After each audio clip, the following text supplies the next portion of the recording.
Chapter 9. An Invitation to Tea.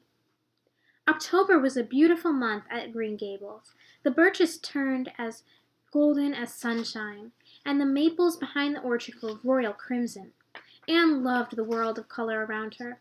"Oh, Marilla," Anne shouted one Saturday morning, "I'm so glad that there's an October. Imagine how awful it would be to live in a world that went straight from September to November." "Young lady, you know I try never to imagine things," said Marilla. "Now listen. I have to go to Carmody for a meeting of the Ladies' Association. I may be crazy for suggesting this, but why don't you invite Diana here for a tea party this afternoon?" "Then you can imagine things," said Anne gratefully. "Otherwise you would never have known how much I've longed to do that very thing." All day long Anne was so excited for her tea party that she could think of nothing else. Marilla helped her plan the menu. Besides tea, they would have fruitcake, cookies, and ginger snaps with butter and cherry preserves. "And," said Marilla, "there's half a bottle left of raspberry cordial from the church social the other night. You may serve that, too." "Oh, Marilla," cried Anne, "I can just imagine myself sitting down at the head of the table and pouring out the tea just like a real lady.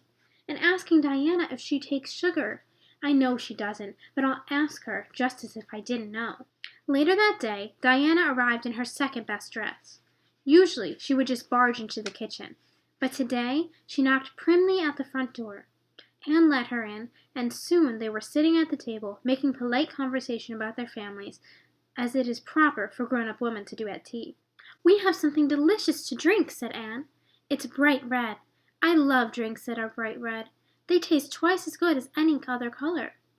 As they sat and ate and drank and talked, the girls soon forgot about acting like grown-ups and started gossiping about their classmates from school. They discussed Charlie Sloane's crush on Em White and how Ruby Gillis had charmed her warts away with a magic pebble from the creek. After Diana's third glass of cordial, Anne left the room to fetch the tea and cake. But when she returned, she found Diana sitting with her head in her hands. "Oh, Anne," moaned Diana, "I feel awfully sick. I think I'd better go home."